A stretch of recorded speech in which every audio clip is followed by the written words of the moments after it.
특히나 코는 인체에서 복합적인 구조로 이루어졌기 때문에 수술 자체가 어려운 게 사실이죠. 복합적인 세 가지로 구조물들이 이루어진 게 인체에 몇 군데 안 돼요. 기형적으로 연골이 굉장히 작다거나 아니면 뼈가 외상에 의해서 함몰이 됐다거나 이런 경우에는 코 수술이 굉장히 힘들죠.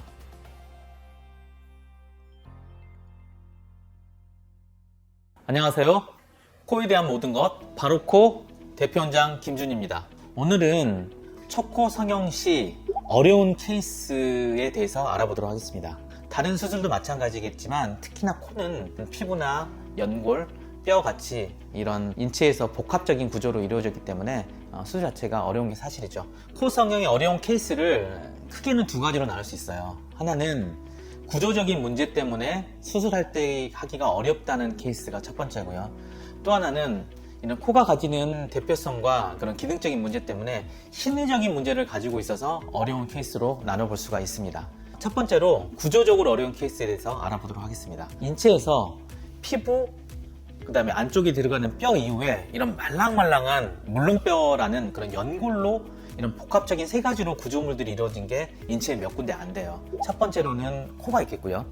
두 번째로는 귀가 있겠어요. 그리고 세 번째로는 목, 후두 쪽이 있겠죠.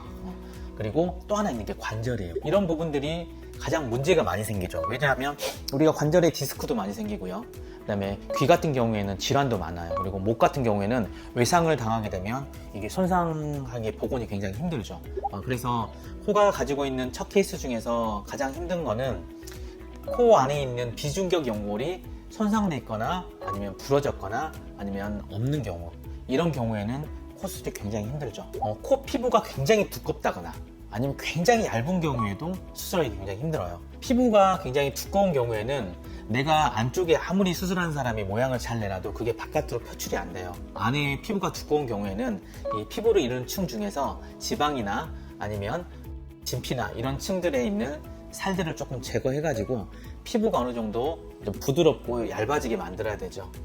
그렇게 통해서 안쪽의 구조를 잡았을 때 그 모양이 밖으로 드러나 보이도록 그렇게 이제 모양을 잡는 게 중요하고요. 굉장히 피부가 얇은 경우에는 피부를 일정 부분만 늘리게 되면 피부가 찢어지거나 울퉁불퉁해질 수가 있기 때문에 이 피부를 좀 박리를 넓게 하고 넓게 늘려서 피부가 울퉁불퉁해지거나 부분적으로 얇아지거나 찢어지는 경우를 하지 않게 이렇게 수술적인 스킬로 해야 되고, 그럼에도 불구하고 굴곡이 있는 부분들은 위에다가 이제 진피라든지 아니면 연골을 다져서 깐다든지 이런 방법으로 복구를 해줘야 돼요. 마지막으로 첫 수술이긴 한데 기형적으로 연골이 굉장히 작다거나 아니면 뼈가 외상에 의해서 함몰이 됐다거나 이런 코를 이루는 뼈나 연골, 피부에 어떤 문제가 정상 레벨의 범주에서 좀 벗어난 경우에는 수술이 어렵다 할 수 있습니다.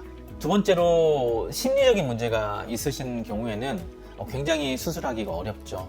이 코 수술도 과학이고 의료이기 때문에 구체적인 이런 계획이나 이런 게 선행되기 어야 때문에 환상 이런 걸 가지신 분들은 또 수술이 힘들다 할 수 있습니다.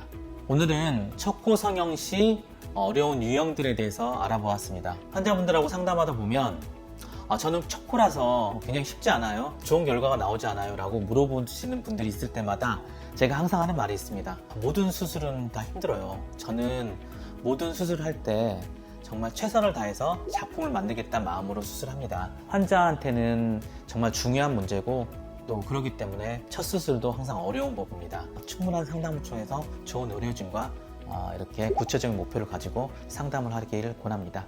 이상 코에 대한 모든 것 바로코 대표원장 김준이었습니다. 더 궁금하신 점이나 문의사항이 있으시면 언제나 댓글이나 병원으로 문의 상담 남겨주시면 친절하게 답변 드리도록 하겠습니다.